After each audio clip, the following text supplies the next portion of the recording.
तो दोस्तों, जैसा कि हमने बताया था कि रामगढ़ सदर हॉस्पिटल में विभिन्न पदों के लिए वैकेंसीज आई हुई हैं। उन सब का इंटरव्यू के आधार पे आपका सिलेक्शन दिया जाएगा।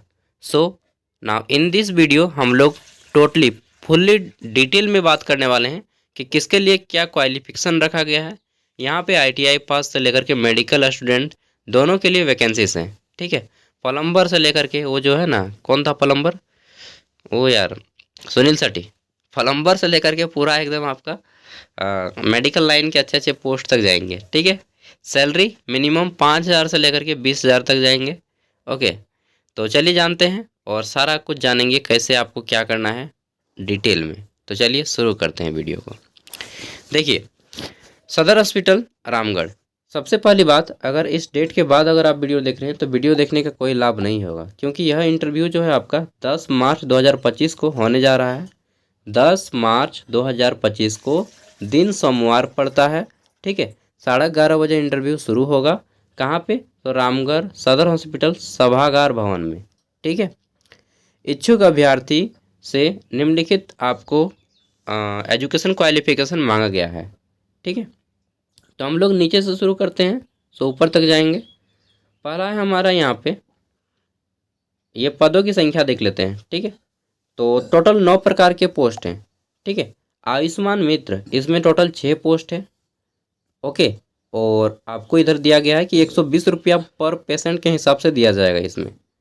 दूसरा जो है पंजीकरण मित्र, ठीक है, जो रजिस्ट्रेशन करते हैं, इनको बोला गया है कि एक मुश्त मासिक वेतन 5,000 रुपये दे होगा। कार्य अवधि 4 घंटे की होगी। अगर कोई स्टूडेंट है जो 4 घंटा काम करके 5,000 कमाना चाहते हैं तो ये जॉब उनके लिए बेटर है, पार्ट टाइम जॉब है ये। ठीक है, और कंप्यूटर में आपको रजिस्ट्रेशन करना होगा, तो टफ वर्क नहीं होगा, इजी वर्क होगा। देन तीसरे नंबर पे है सीनियर सपोर्ट एग्जीक्यूटिव। ठीक है, यहाँ पे एक सीट है, 20,000 इसमें आपको दिया जाएगा प्रति महीने।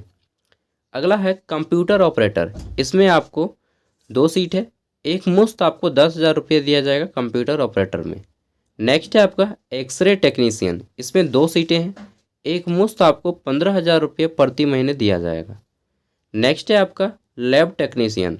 ठीक है, अच्छा, ये जो एक्सरे टेक्नीशियन है ये रेडियोलॉजी वाला है। ठीक है, अभी जानेंगे डिटेल क्वालिफिकेशन भी। लैब टेक्नीशियन, ठीक है, इसमें आपको भी 15,000 दिया जाएगा। इलेक्ट्रीशियन जो ITI करके जाएंगे उनको 12,000 दिया जाएगा। प्लम्बर जो ITI करके जाएंगे उनको 10,000 दिया जाएगा। और डायलिसिस टेक्नीशियन, ठीक है, इनको 15,706 रुपये दिया जाएगा। ये कुछ इस तरह से आपका सैलरी रखा गया है।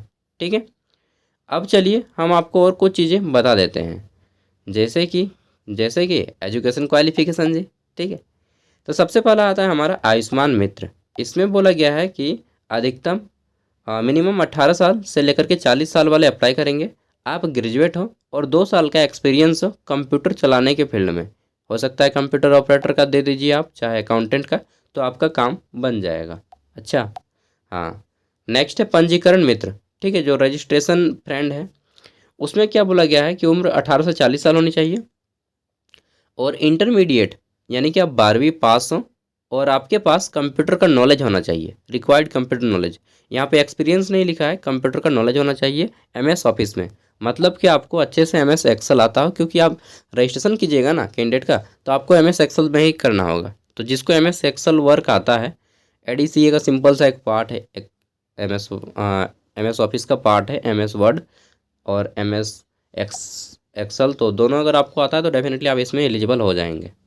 और अगर बोल दीजिएगा कि मैंने काम भी किया तब तो आपका सिलेक्शन हो गया, समझिए। नेक्स्ट है आपका यहाँ पे सीनियर सपोर्ट एग्जीक्यूटिव। ठीक है, इसमें 18 से 40,000 है, सॉरी 18 से 40 साल उम्र है, 20,000 सैलरी है। बोला क्या है कि आप ग्रेजुएट हो और 2 ईयर एक्सपीरियंस हो। कहाँ पे? तो गुड कम्युनिकेशन स्किल, मतलब आपकी वार्तालाप करने की, जो बातचीत करने की शैली है, वो बहुत अच्छी होनी चाहिए। ठीक है, he see with assist computer operator using the application and provide support for the IT support requirement, मतलब आपके पास जो है 2 साल का एक्सपीरियंस हो, जहाँ पे आप अच्छे वार्तालाप कर सकते हो। ठीक है, अच्छे से लोगों से बातचीत कर सकते हो, कोई पेशेंट आए तो अच्छे से समझा सकते हो। इसके साथ ही आपके पास तकनीकी ज्ञान होना चाहिए, कंप्यूटर का, इंटरनेट का। ठीक है, और यहाँ पे सिंपल क्या मांग गया है, बस ग्रेजुएट हो आप। नेक्स्ट है कंप्यूटर ऑपरेटर। कंप्यूटर ऑपरेटर में बोला गया है कि आपकी उम्र जो 18 से 40 साल होनी चाहिए, आप ग्रेजुएट हो और 2 साल का वर्क एक्सपीरियंस हो किसी भी कंप्यूटर के फील्ड में, कंप्यूटर ऑपरेटर में या फिर अकाउंटेंट में, ठीक है, काम कर चुके हैं तो आपको ले लिया जाएगा। एक्सरे टेक्नीशियन में बोला गया है कि आप इंटरमीडिएट पास हो, मतलब 12वीं पास हो, ठीक है। इसके साथ में आपका जो है minimum diploma in radiology technician, जो 1 साल का कोर्स होता है, अगर आप रेडियोलॉजी टेक्नीशियन किए हैं 1 साल का, ठीक है, तो आप यहाँ पे जा सकते हैं। बट इसके साल आपका 2 साल का वर्क एक्सपीरियंस भी होना चाहिए, ठीक है। 2 साल का वर्क एक्सपीरियंस होना चाहिए इस फील्ड में, तभी आप यहाँ पे जा पाइएगा। 6 नंबर पे हमारा लैब टेक्नीशियन। तो सिंपल आप 12वीं पास हो, इसके साथ ही आप जो है डीएमएलटी का कोर्स किए हो, ठीक है, diploma in medical lab technician, ठीक है। तो डीएमएलटी का कोर्स किए हैं और 2 साल का एक्सपीरियंस है किसी भी हॉस्पिटल, प्राइवेट में या गवर्नमेंट में, डजेंट मैटर, ठीक है। अगर आपके पास है then you are eligible for this post. Now our next vacant that is electrician, ठीक है। तो ये जो इलेक्ट्रीशियन का पोस्ट है इसमें बोला गया है कि आप सिंपल 10th पास हो, इसके साथ आप आईटीआई किए हो इलेक्ट्रीशियन ट्रेड से, और मिनिमम 1 साल का वर्क एक्सपीरियंस हो, या फिर 1 साल का कहीं पे आप अप्रेंटिस भी किए हैं किसी भी जगह, ठीक है, डजेंट मैटर। आप रेलवे में किए हो, गेल में किए हो, भेल में किए हो, सेल में किए हो, कहीं पर भी किए हो, 1 साल का अगर आपके पास वर्क एक्सपीरियंस है या फिर अप्रेंटिस किए हैं then you are eligible for this post. Okay, now देखते हैं अगला हमारा पोस्ट है प्लम्बर का। प्लम्बर आ गया सुनील शेट्टी ना, सुनील शेट्टी में प्लम्बर होता है ना, कौन होता है जी? तो प्लम्बर है हमारा 18 से 40 साल उम्र, इसमें भी सिंपल 10th पास आईटीआई और आपका 1 ईयर का होना चाहिए वर्क एक्सपीरियंस, ठीक है। विथाउट अ वर्क एक्सपीरियंस या विथाउट क्या बोलते हैं उसको यार, अप्रेंटिस आप मत जाइएगा, मैं फिर से रिपीट कर दे रहा हूँ, ठीक है, प्लम्बर का। उसके बाद डायलिसिस टेक्नीशियन। डायलिसिस टेक्नीशियन में देख लीजिए, तो बोला गया है कि इसमें आपकी उम्र 18 से 40 साल होनी चाहिए, सब में उम्र 18 से 40 साल है। इसमें आप 10+2 किए हो और डिप्लोमा किए हो डायलिसिस टेक्नीशियन में, ठीक है, और 2 साल का वर्क एक्सपीरियंस हो देन यू आर एलिजिबल, ठीक है। ये सारी चीज़ें हो गई। अब क्या करना होगा जाने के लिए, तो देख लीजिए, अब हम लोग वीडियो के अंतिम पड़ाव में हैं, बस इतना ही है और नहीं है, ठीक है।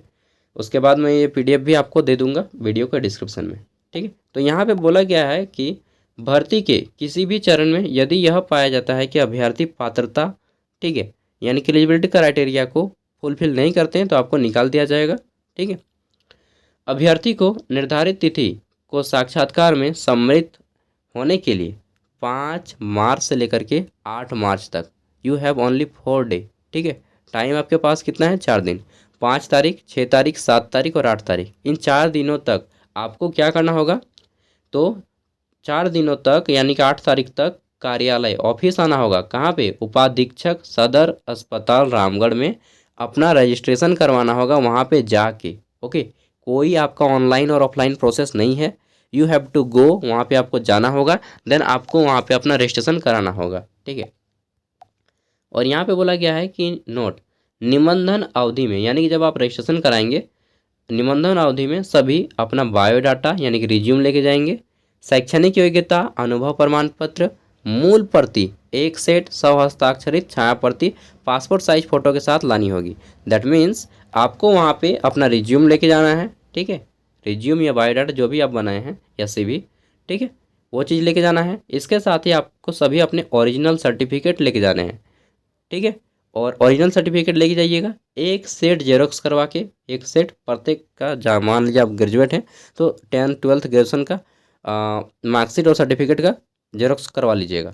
और प्रत्येक जेरोक्स के नीचे में, ठीक है, प्रत्येक जेरोक्स के नीचे में यहाँ पे आपको साइन करना होगा विथ डेट, ठीक है, विथ करंट डेट, डेट और अपना साइन करना होगा प्रत्येक जेरोक्स के नीचे में, ठीक है। उसके बाद वहाँ पे आपको, अगर आप फुलफिल करते हैं क्राइटेरिया को, तो आपको जमा ले लिया जाएगा और बोला जाएगा कि इस दिन आपको इंटरव्यू में आना है। इंटरव्यू के लिए कोई भी आपका स्पेशल कॉल लेटर नहीं आएगा, ठीक है, हो सकता है फ़ोन करके बुला लें, बट कोई नहीं आएगा, पूछ लीजिएगा वहाँ पे एक बार, ठीक है।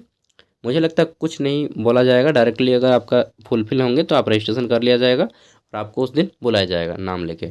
साक्षात्कार में उपस्थित होने के लिए उम्मीदवार को कोई यात्रा भत्ता नहीं दिया जाएगा, ठीक है।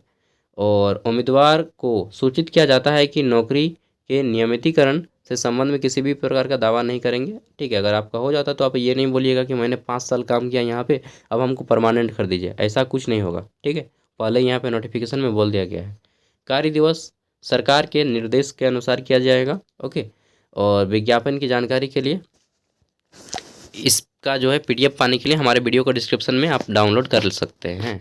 बाकी क्या ही बताऊं, कुछ कुछ पोस्ट है तो मैं आपको ये बोलना चाहूँगा कि देखिए भाई, एक्सपीरियंस है तो जाइए, विदाउट एक्सपीरियंस नहीं जाइए। इसके अलावा अगर आप रामगढ़ के मूल निवासी हैं या फिर उसके अगल बगल का ज़िला जैसे बोकारो हो गया, ठीक है, तो आप जा सकते हैं, हज़ारीबाग हो गया, क्योंकि इतना कम पैसा है ना कि आपको, अगर आप यहाँ के मूल निवासी होंगे ना तो आपके लिए भी बेटर होगा और मूल निवासी को ही अगर काम मिले तो ज़्यादा बेटर है। बाकी आप झारखंड के कहीं से भी हों, आप जा सकते हैं, ठीक है, यू आर एलिजिबल। ओके, मिलते हैं नेक्स्ट वीडियो में। आपके ज़िले में अगर आएगी कोई भी अपडेट तो मैं अवश्य आपके तक पहुँचा दूँगा, ठीक है। चैनल पे फर्स्ट टाइम आए तो सब्सक्राइब कर लें, क्योंकि इसी तरह से मैं अपडेट आपको देता रहता हूँ। गुड मॉर्निंग, जोहार। मिलते हैं अगले वीडियो में।